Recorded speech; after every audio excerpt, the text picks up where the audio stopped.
رسول اللہ صلی اللہ علیہ وسلم نے فرمایا کہ قیامت کے دن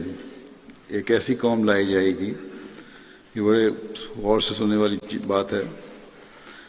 کہ قیامت کے دن ایک ایسی قوم لائی جائے گی جن کے پاس نیکیاں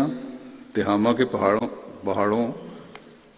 تہامہ جو تھا وہ ساحل عرب کے ساتھ ایک نشیبی علاقہ ہے جو سینا سے شروع ہو کر عرب کے مغربی اور جنوبی جانب واقع ہے۔ تہامہ میں پہاڑوں کا ایک سلسلہ ہے جو خلیج کلزم سے شروع ہوتا ہے۔ تو ہم نے فرمایا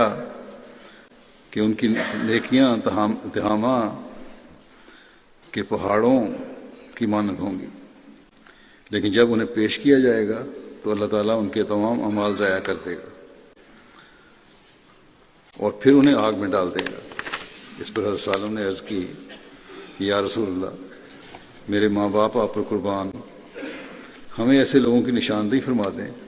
تاکہ ہم انہیں پہچان سکیں۔ قسم ہے اس ذات کی جس نے آپ کو حق کے ساتھ مبعوث فرمایا ہے، میں اپنے بارے میں ڈرتا ہوں کہ کہیں میں بھی ان میں شامل نہ ہو جاؤں۔ اس پر رسول اللہ صلی اللہ علیہ وسلم نے فرمایا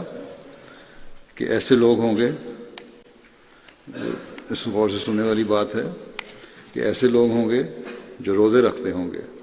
نمازیں پڑھتے ہوں گے اور رات کو بہت تھوڑا سوتے بھی ہوں گے، نفل بھی پڑھتے ہوں گے، لیکن جب کبھی ان کے سامنے حرام پیش کیا جائے گا وہ اس پر ٹوٹ پڑیں گے۔ بعض دفعہ دنیاوی لالچوں میں، اس کے باوجود دنیاوی لالچوں میں پڑ جائیں گے اور یہ نہیں دیکھیں گے حرام کیا ہے حلال کیا ہے، اس وجہ سے اللہ ان کے اعمال ضائع کر دے گا۔